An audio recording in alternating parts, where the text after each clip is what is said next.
여러분, 오늘 본문에는 예수님의 비유가 나오는데 이 비유의 핵심은 무엇이냐? 천국, 하나님 나라에 대해서 이야기하고 계십니다.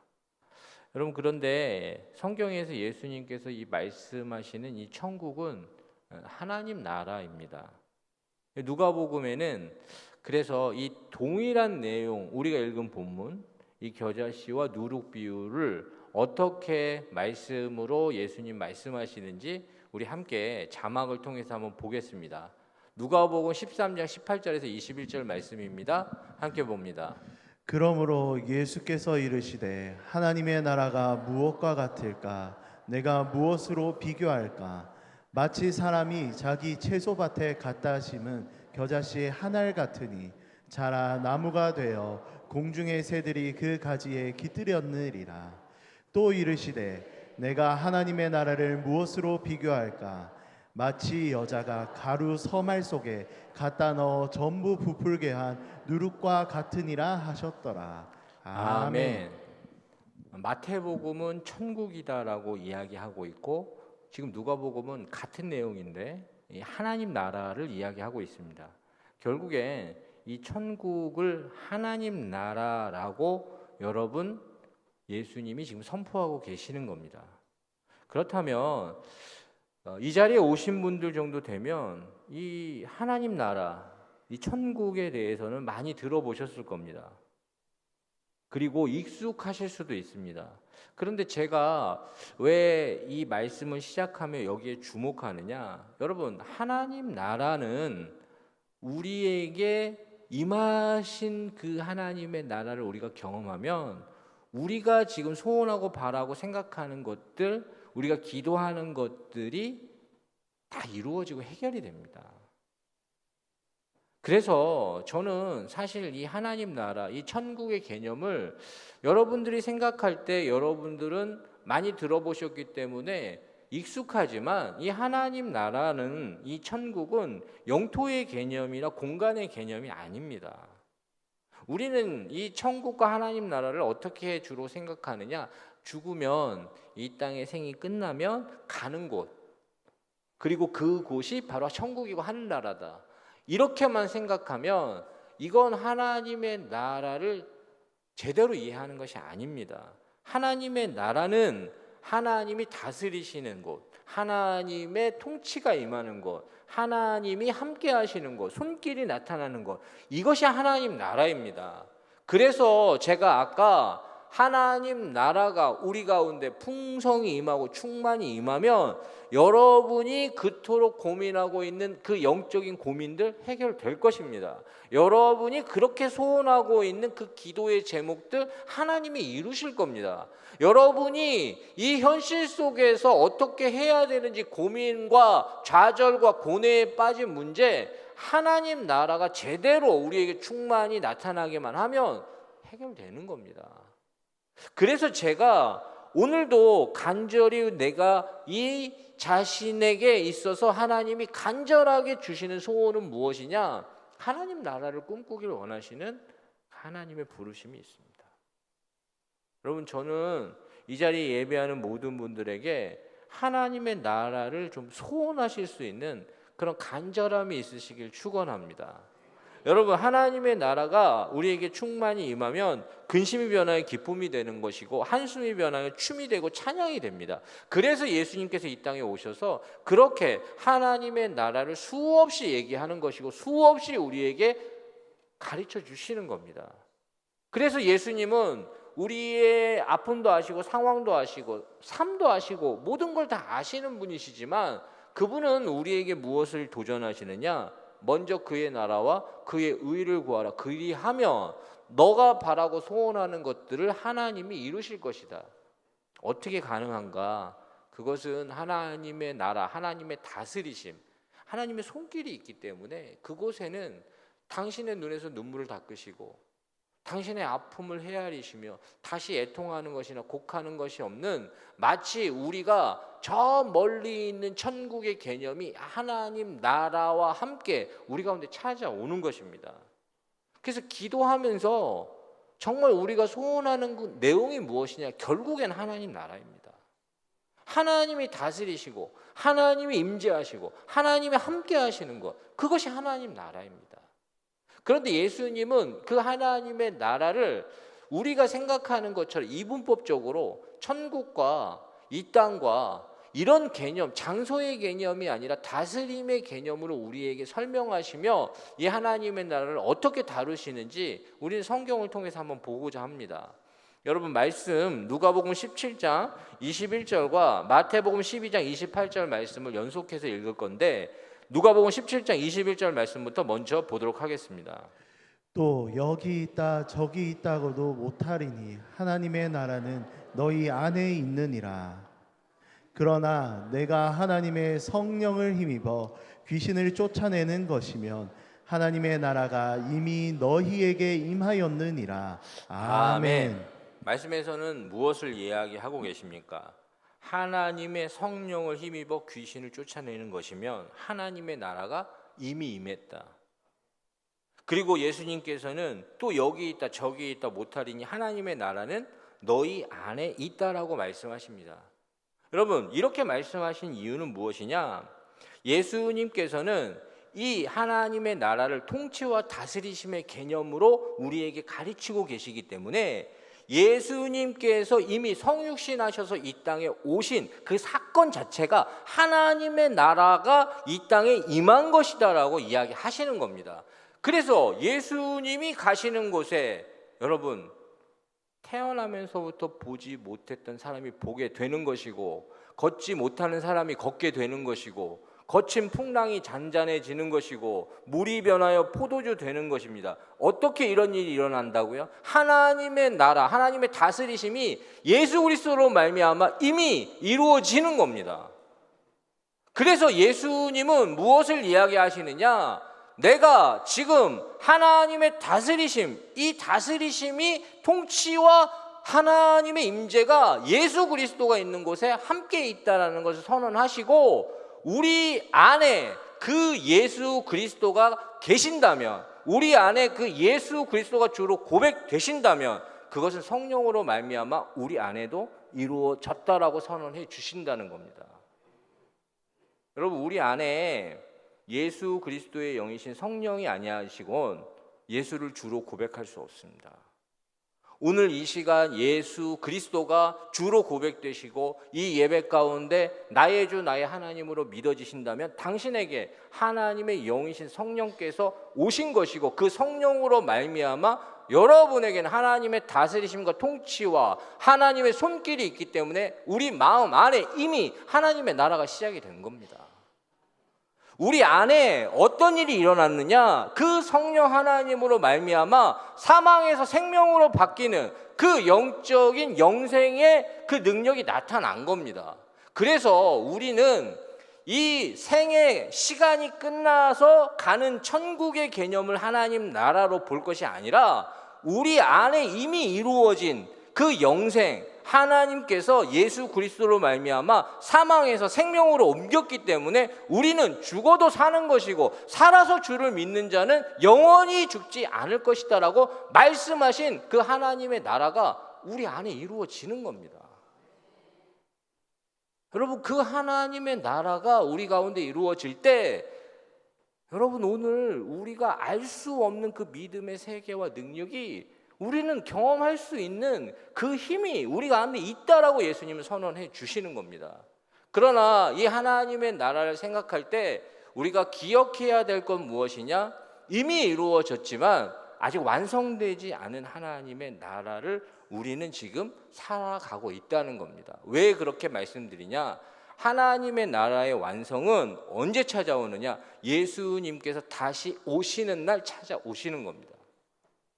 예수님께서는 반드시 다시 오실 겁니다. 그분은 약속하신 대로 이 땅에 오셨고 약속하신 대로 다시 재림하셔서 하나님의 나라를 완성할 것입니다. 그런데 이것이 하나님의 능력의 부재를 이야기하는 것이 아닙니다.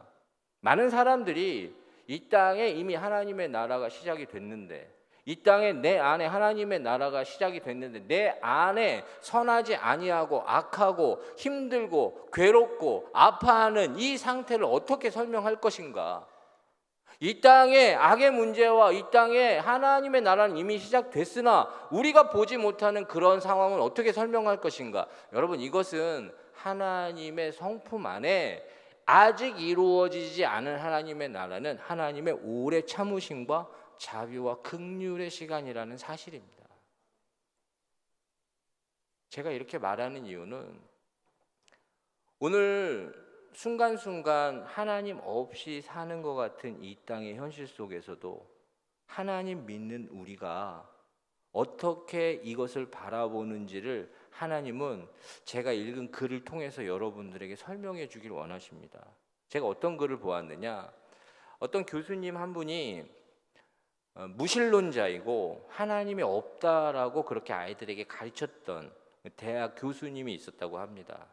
근데 그 교수님이 항상 하나님을 모욕하고 하나님이 없는 것처럼 그렇게 아이들에게 이야기했는데 그 반에 예수 그리스도를 구주로 영접하며 신실한 청년들 몇 명이 있는 것을 알고 그들에게 도전했다고 합니다. 무엇을? 내가 지금부터 3분 동안 하나님을 욕하고 하나님을 모욕할 것인데 내가 이 자리에서 그 일을 해도 내가 살아있다면 하나님은 없는 거다. 그렇게 이야기하고 3분 동안 하나님을 모욕하고 하나님을 욕하며 그 자리에서 3분의 시간을 보냈다고 합니다. 어떻게 됐을까요? 멀쩡했습니다. 그러면 그 교수가 자신 있게 얘기했다고 합니다. 거 봐라, 하나님 없다. 하나님은 없는 거다. 내가 이렇게 하나님 모욕했는데 하나님이 계시다면 내가 이렇게 살아있을 수 있냐? 그때 신실한 한 그리스도인이 그렇게 이야기했다고 합니다. 당신은 하나님의 오래 참으심과 자비와 긍휼을 모르시는 분입니다. 하나님이 당신을 그냥 두신 이유는 당신에게 나타날 하나님의 나라를 기대하고 있기 때문에 당신을 참는 것입니다.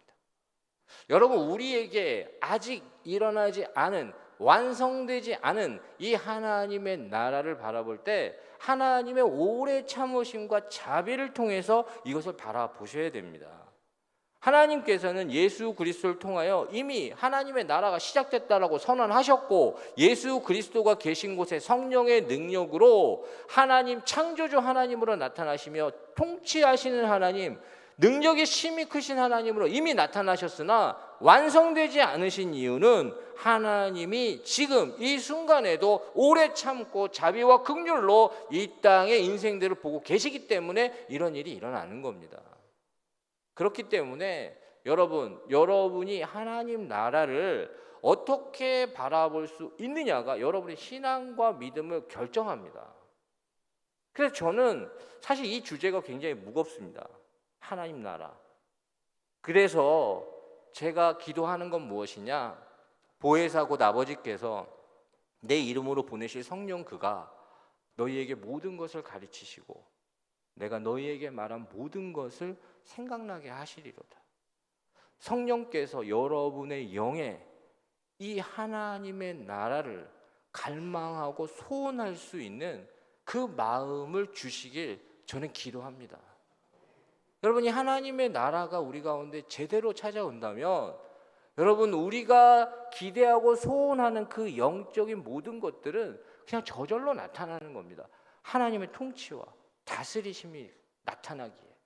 저 자신도 목회자로 살아가면서 제가 바라는 건 어떤 계획이나 방법이나 생각이 아니라 이 하나님의 나라가 임할 수 있고 우리가 경험할 수만 있다면 여러분 다 해결되는 겁니다. 저는 오늘 이 예배 가운데 하나님의 나라를 경험하실 수 있는 저와 여러분 되시길 소원합니다. 오늘 본문에는 이 예수님이 그 하나님 나라, 정말 우리에게 전해주고 싶은 그 하나님 나라, 이것을 이야기를 하시며 무엇을로 우리에게 말씀하시느냐? 비유를 통해서 말씀하십니다. 제가 비유는 왜 하셨는지 말씀드렸지 않습니까? 이 비유는 이 생활 속에서 그들이 이 하나님의 나라와 같은 너무나도 크고 엄청난 것들을 이해하기 위해서 예수님이 베푸신 겁니다. 근데 예수님은 이 하나님 나라, 이 크고 위대하시며 모든 것 위에 뛰어나신 이 하나님의 나라를 겨자씨와 같다고 오늘 비유하십니다. 그래서 오늘 본문에는 예수님은 이렇게 말씀하고 계십니다. 천국은 마치 사람이 자기 밭에 갖다 심은 겨자씨 하나 같으니 이는 모든 씨보다 작은 것이로되 자란 후에는 풀보다 커서 나무가 되며 공중의 새들이 와서 그 가지에 깃드느니라. 여러분, 하나님의 나라를 예수님은 지금 겨자씨와 같은 이 작은 것에 비유하고 있습니다. 여러분, 겨자씨는 그 당시에 예수님이 살았던 시대와 그 배경 속에 가장 작은 것을 표현할 때 이야기하는 내용입니다. 그래서 우리나라도 작은 것을 표현할 때 간이 콩알만해졌다, 이렇게 이야기하고 있지 않습니까? 그 얘기는 칸이 작아졌다는 것, 작은 것을 표현할 때 그렇게 이야기하듯이 그 사회에는 더 작은 그 겨자씨, 실제로 보았는데 먼지인지 씨인지 알 수가 없을 정도로 작았습니다. 성지순례를 갔다 오시는 분들이 그걸 뭐 코팅을 해서 겨자씨라고 주시더라고요. 근데 정말 먼지와 같은 그런 작은 겁니다. 그런데 제가 질문하고 싶은 건 무엇이냐?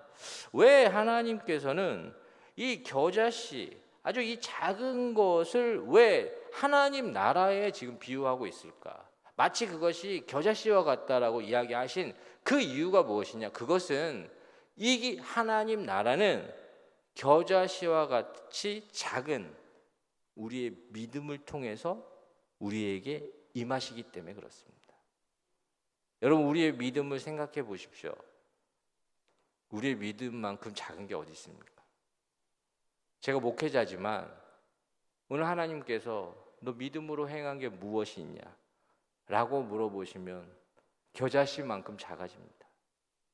너 믿음으로 사는 게 무엇이 있냐? 그것이 우리의 믿음입니다. 그런데 여러분, 왜 하나님 나라를 겨자씨로 비유하냐?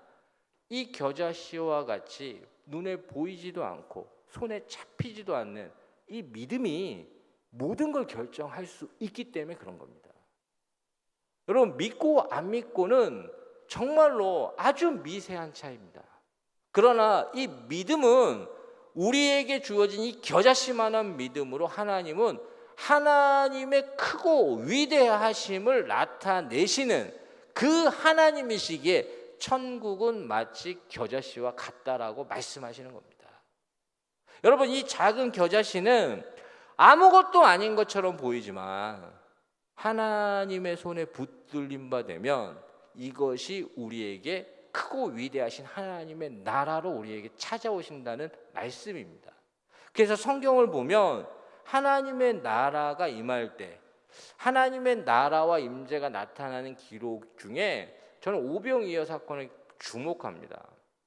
여러분, 오병이어의 사건은 그냥 기적으로만 보시면 안 됩니다. 그건 하나님의 나라와 임재가 나타나는 그 현상을 표현한 것입니다. 빈들에 먹을 것이 없었던 사람, 과시하기 위해서 내가 이런 능력이 있다라는 걸 나타내기 위해서 한 것이 아니라 헐벗고 굶주리며 배고파 쓰러져 있는 사람들을 먹이고자 하시는 예수님의 마음이 나타나기에 그들이 많은 사람들이 보리떡 5개와 물고기 2마리 같은 아주 작은 미세한 아무것도 아닌 것을 통해서 먹고 마시고 남게 하시는 것, 이것이 무엇이냐? 하나님의 나라를 경험하는 겁니다. 그래서 그 작은 도시락과 같은 어린 아이의 그 보리떡 5개와 그 물고기 2마리에 하나님의 손이, 하나님의 통치가, 하나님의 다스리심이 나타나니 2만 명이 뭡니까? 3만 명이 뭡니까? 더 많은 사람들이 있었어도 하나님의 나라와 임재를 통해 그들이 배불리 먹을 수 있었을 거라는 겁니다. 여러분, 이것이 바로 하나님이 이 겨자씨와 같은 천국 하나님의 나라를 비유하는 이유입니다. 그렇다면 저는 여러분들에게 좀 더 자세히 이 겨자씨에 대해서 좀 생각을 해보길 원합니다. 여러분, 겨자씨는 여러분이 들은 것처럼 작은 겁니다. 아주 작은 거지만 하나님은 그것을 하나님의 통치와 다스림을 통해서 무엇을 하고자 하시느냐?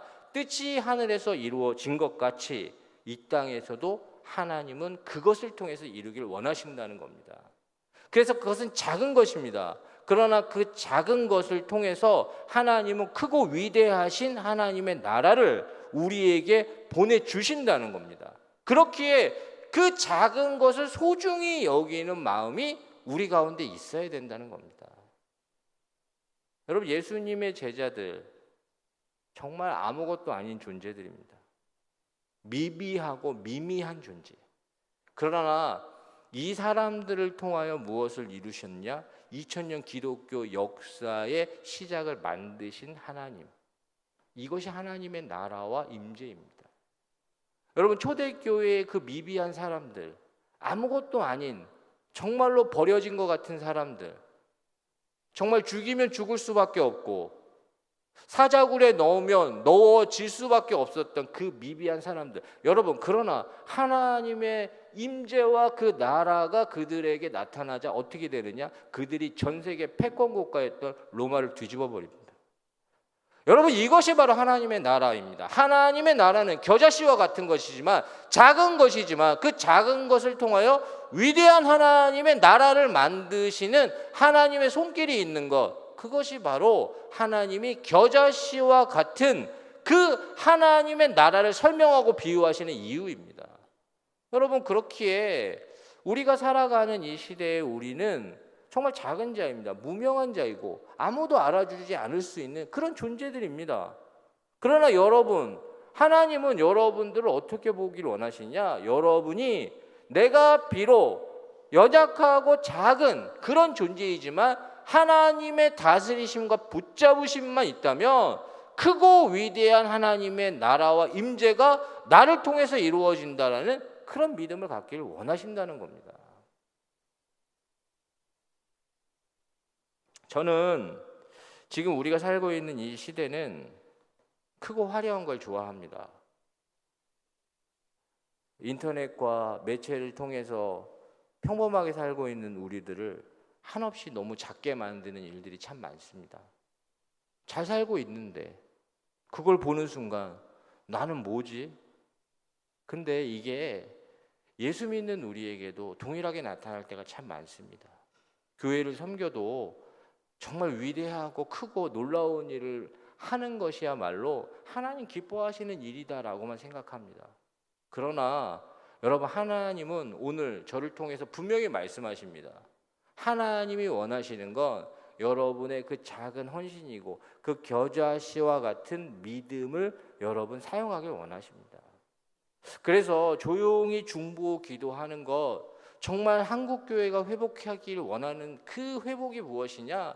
정말 이름도 없이 빛도 없이 수고하신 우리 믿음의 선진들처럼 교회를 위해서 기도하고 교회를 위해서 정말 작은 휴지라도 하나 주고자 하는 그 마음을 회복할 때 하나님의 나라가 우리 가운데 회복될 걸 믿습니다. 여러분, 달란트 비유를 아실 겁니다. 그 달란트, 한 달란트 받은, 정말 5달란트, 3달란트 받은 사람이 아니라 1달란트 받은 사람, 그것이 작다고 생각했기 때문에 그는 그걸 땅으로 묻어버렸습니다. 아무것도 할 수 없었던 겁니다. 그러나 하나님이 원하셨던 건 그 작은 것을 하나님 손에 붙들림 바 되길 원하는 마음과 믿음과 소망이었다는 겁니다. 여러분이 작지 않습니다. 겨자씨와 같이 작게 시작했다 할지라도 하나님의 손에 붙들리면 그것은 모든 새들이 깃들 수 있는 큰 나무요, 거대한 여러분 거목과 같은 영적인 거인이 될 수 있다는 겁니다. 하나님 오늘 그걸 보고 계시고 그걸 도전하고 계십니다. 꼭 기억하시고 작은 나의 이 헌신과 수고, 이 작은 나의 믿음, 작게 허락된 나의 이 모든 것을 소중히 여기실 수 있는 저 여러분 되시길 축원합니다. 또 한 가지 여러분 살펴보길 원하는 것은 하나님의 나라는 왜 겨자씨에 그렇게 비유를 하시느냐? 하나님의 나라는 꾸준히 자라나기 때문에 그런 것입니다. 여러분, 하나님 나라, 이 겨자씨는 꾸준히 성장합니다. 절대 멈추지 않습니다. 갑자기 자라진 않지만 절대 멈추지 않는, 이것이 바로 하나님이 겨자씨와 같은 이 천국, 하나님의 나라를 그렇게 비유하는 이유입니다. 우리 안에 계시는 그 성령이 그 생명으로 말미암아 절대 그 성장을 멈추지 않게 하시는 것, 여러분, 그것이 바로 하나님의 나라이고 우리 안에 이미 시작된 하나님의 나라의 모습이라는 겁니다. 그래서 여러분, 작은 그 틈바구니에서 생명이 자라는 것들 여러분 보신 적이 있습니까? 우리 교회 앞에 그 대리석으로 깔려 있는 그 계단에 아주 조그만 틈 사이로 풀이 자라는 걸 볼 때가 있습니다. 엄청난 생명이구나. 이것이 무엇이냐? 절대로 멈추지 않는 그 생명의 역사입니다. 그러나 한꺼번에 달라지지 않고 한꺼번에 변하지 않고 눈에 띄는 변화가 없어 보여서 우리는 쉽게 그것이 죽은 것이라고 단정할 때가 있습니다. 여러분, 순간순간 여러분의 삶 속에 하나님은 이미 여러분 안에 하나님 나라를 이루셨는데 내 마음에 어떤 눈에 띄는 변화나 어떤 큰 하나님의 능력이 나타나지 않기에 우리가 쉽게 그것을 단정해버릴 때가 참 많다는 겁니다. 그러나 하나님은 오늘 이 말씀 속에서 여러분에게 도전하십니다. 단정하지 말아라. 절대로 단정하지 말아라. 하나님의 역사는 당신이 생각하는 것처럼 미비한 게 아닙니다. 그 생명의 역사는 모든 것을 살리고 모든 걸 회복시킬 만한 능력이 있는 것입니다. 그래서 제가 또 한 가지 이야기를 한 번 더 드릴 텐데요. 어떤 이야기냐? 여러분, 제가 읽었던 글에 목사님 한 분이 나왔습니다. 그 목사님이 마음에 하나님이 선교지로 가길 원하셔서 남태평양에 있는 아주 작은 섬나라로 아내와 함께 선교사로 가기로 헌신하고 갔습니다. 갔는데 현실이 그렇게 만만하지 않았고 교회를 세우고 열심히 섬겼던 그 목사님의 그 가정에 아이가 생겼습니다. 아들이 생긴 겁니다. 그런데 5년이 지나도 성도는 자신과 아내와 아들, 또 5년을 그렇게 하루같이 섬겼지만 10년이 지나도 그 교회 성도는 자신과 아내와 아들. 선교사님 절망했습니다. 내가 하나님 부르심을 받고 이곳에 왔는데 이게 무엇인가? 선교사는 많이 흔들렸고 그 목회자는 내가 하는 것이 맞는 것인가라고 그렇게 쉽게 마음을 정하지 못했습니다. 그러던 순간 무엇을 경험하냐? 그 사랑하는 아내, 정말 의지하고 하나밖에 없다고 생각했던 그 아내가 그 지역의 풍토병에 걸려서 결국엔 죽게 됩니다. 세상을 떠나게 되고 그 아들 하나 남은 그 아이를 보면서 이 아이를 키워야지라는 생각 때문에 그는 모든 것을 다 접고 본국으로 돌아가 버립니다. 목회자였지만 목회를 할 힘도 없었고 다 포기했습니다. 그러나 하나님이 은혜 주셔서 그 아들이 다시 목회자의 길을 걷게 됩니다. 그러던 중에 그 자신이 태어났던 그 남태평양의 아주 작은 그 섬나라에서 편지가 왔습니다. 여러분이 그곳으로 자신과 아버지를 초청하는 내용이었습니다.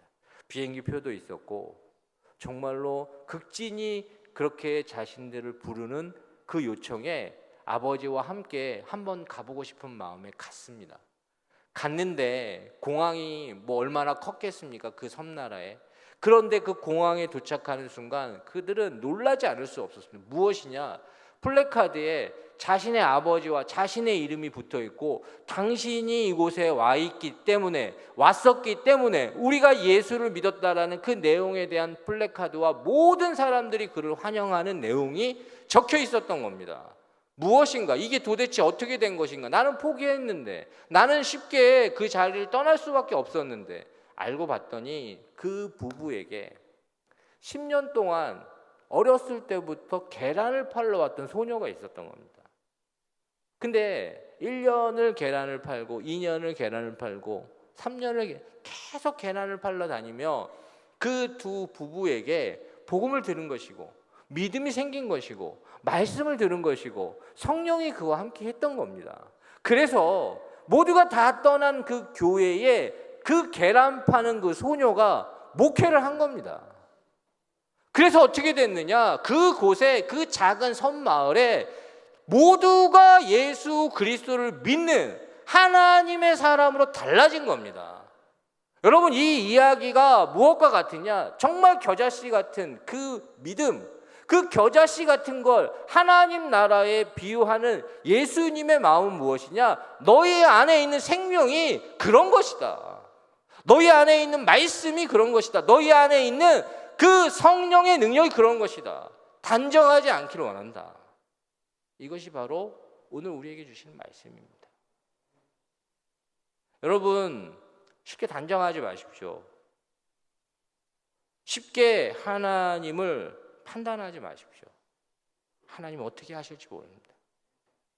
또 하나, 예수님께서는 이 하나님 나라를 겨자씨에도 비유하지만 오늘 말씀 제목처럼 누룩에도 얘기를 합니다. 여러분, 이 누룩의 특징은 무엇입니까? 누룩은 이 밀가루에 아주 조그만 그 누룩을 넣어서 빵 전체를 부풀리게 하는 역할을 하는 것이 바로 누룩입니다. 그렇다면 무엇이냐?